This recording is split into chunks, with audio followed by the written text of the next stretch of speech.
అందరికీ praise the lord. దేవుని వాక్యంలో నుండి ఒక మాట. 1వ సామెత 8వ వచనం. నా కుమారుడా, నీ తండ్రి ఉపదేశములను ఆలకింపుము, నీ తల్లి చెప్పు బోధను త్రోసివేయకుము. 1వ సామెత 8వ వచనము. ఒకరోజు ఒకడు తన చిన్ననాటి స్నేహితుడిని ఇంటికి వెళ్ళాడు. అతడు రావడంతో తన స్నేహితుడు ఇంట్లోకి ఆహ్వానించి ఎంతో సంతోషపడ్డాడు. కొంత సమయం మాట్లాడుకున్న తర్వాత, రాక మా ఇంటికి వచ్చావు, మనం కలిసి కూడా చాలా సంవత్సరాలు అయిపోయింది, దీనిని మనం సెలబ్రేట్ చేసుకోవాలి, ఎంజాయ్ చేయాలి, రా మనం కలిసి త్రాగుదాం, ఎంజాయ్ చేద్దాం అని అంటూ ఉంటే, ఆ ఇంటికి వచ్చిన స్నేహితుడు ఖచ్చితంగా చెప్పేశాడు, నాకు త్రాగడం అలవాటు లేదు, కాబట్టి నేను త్రాగను, ఎందుకంటే నేను మందు త్రాగనని ఒకరికి మాట ఇచ్చాను. అందుకు ఆ స్నేహితుడు అడిగాడు, ఎవరికి మాట ఇచ్చావు అని. నా తల్లి నన్ను చిన్నప్పటి నుండి అల్లారుముద్దుగా పెంచుతూ ఓ మాట చెప్పింది, బాబు, జీవితంలో ఒకరోజు నువ్వు ఉన్నతమైన స్థానానికి వెళ్తావు. అలా ఉన్నతమైన స్థానానికి నీవు వెళ్ళాలి అంటే నీవు నీతిగా జీవించాలి. నీవు నీతిగా జీవించాలి అంటే ఈ 2 పనులు నీ జీవితంలో ఎప్పుడూ చేయకూడదు. గుర్తుంచుకో. 1, జీవితంలో నేను ఎప్పటికీ మద్యం త్రాగను.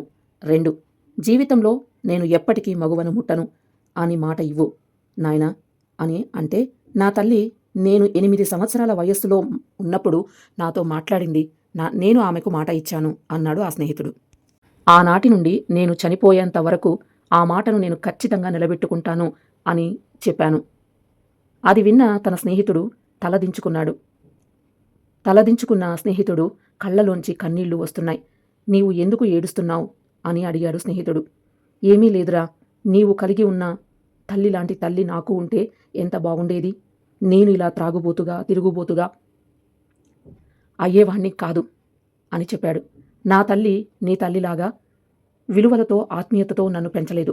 నీ తల్లి నిన్ను ఆత్మీయునిగా పెంచింది, విలువలతో పెంచింది. కాబట్టి అమెరికా దేశాన్నే పరిపాలించే ప్రెసిడెంట్గా ఆ తల్లి నిన్ను ఈ దేశానికి బహుకరించింది. ఆ వ్యక్తి పేరే అబ్రహం లింకన్, మాజీ అమెరికా ప్రెసిడెంట్.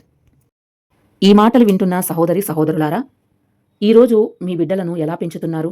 ఆత్మీయ విలువలను చెబుతూ పెంచుతున్నారా, లేక వారిని నిర్లక్ష్యంగా వదిలేస్తున్నారా? తల్లివడి బిడ్డల యొక్క పాఠశాల అని అంటారు. మీ బిడ్డలను పెంచే విషయంలో వారి చిన్నతనం నుండి వారి పట్ల బహు జాగ్రత్త తీసుకుంటూ ఆత్మీయ విలువలతో భయభక్తులతో మీ బిడ్డలను పెంచండి.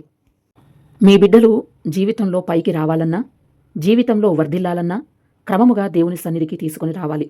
క్రమముగా వాక్యాన్ని చదివి వినిపించాలి. ఆ వాక్యాన్ని జీవితంలో ఆచరించాలి. అదే మీ పిల్లలకు నేర్పించాలి. జీవితంలో నీతిగా జీవిస్తే ఆటంకాలు, అభ్యంతరాలు, అపజయాలు, ఆపదలు, అపాయాలు రావంటారా? తప్పకుండా వస్తాయి. కానీ బైబిల్ ఏమని బోధిస్తుంది అంటే, నీతిమంతుడు 7 మార్లు పడినను తిరిగి లేచును, ఆపత్కాలమందు భక్తిహీనులు కూలిపోవుదురు.